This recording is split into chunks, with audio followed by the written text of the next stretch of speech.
What are your strengths and weaknesses? Sir ये सबसे चूतिया सवाल है सर। सबसे पहले तो स्ट्रेंथ है ही नहीं। In English, please. I'm telling you. Why will I tell you my weaknesses? मैं आपको अपने स्ट्रेंथ वीकनेस के नाम पे बताऊंगा। You know, जैसे English. I'm a perfectionist. मैं वर्कोहॉलिक हूँ। मैं इनोसेंट। English. बैंक क्या लौड़े? ये क्या इंग्लिश लगा रखा है बे?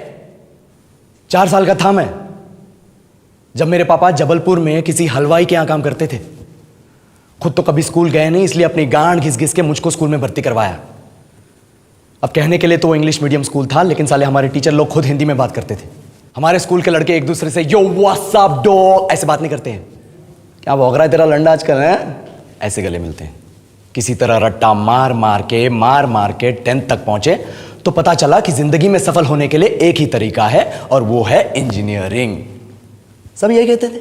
माँ बाप, टीचर लोग, गली का वॉचमैन भी हमसे पूछता था, और भैया कैसी चल रही है आपकी तैयारी? भग बेंचो, तुमको क्या करना है? इसलिए हमारे स्कूल के बच्चे हम सब पहुंच गए बकरों की तरह। मैं IIT, मैं NIT। अरे जिस बच्चे ने अपने बाप को जलेबी तलते देखा है वो तो यही सोचेगा ना कि जिंदगी में पैसा ही सब कुछ है। I did not choose this engineering life, sir, and neither did this engineering life choose me. It was shoved down my throat by my teachers while my hands were tied to my back by my friends and my parents watched in silence. और English सुनेगा तू मादरचोद तो सुन।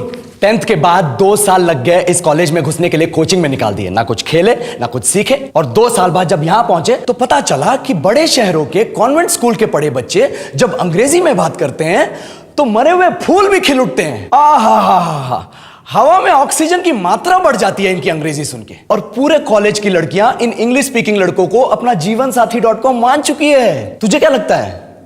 मुझे कभी लगा नहीं कि मैं अपनी अंग्रेजी पे काम करूं, अपने पर्सनालिटी पे काम करूं। बहुत लगा। ये चूतिया इंडस वैली सिविलाइजेशन का जो एजुकेशन सिस्टम बिठा के रखे हो, जिसमें हर साल में 10 सब्जेक्ट, हर सब्जेक्ट में theory, practical, viva, lab work, external, internal, majors, minors, assignment, project, thesis, गांड मार के रख लिया हमारी। महीनों तक नहाना भूल जाते हम लोग और फिर हमारा परसेप्शन बना देते हो कि हम ऐसे ही रहना चाहते हैं। अब इस साल में एक बार कल्चरल फेस्टिवल आता है, एक बार, उसके लिए भी प्रोफेसर से भीख मांगनी पड़ती है। अरे बिना इंग्लिश बोले, बिना लड़कियों से बात किए कौन गांडू रहना चाहता है वैसे?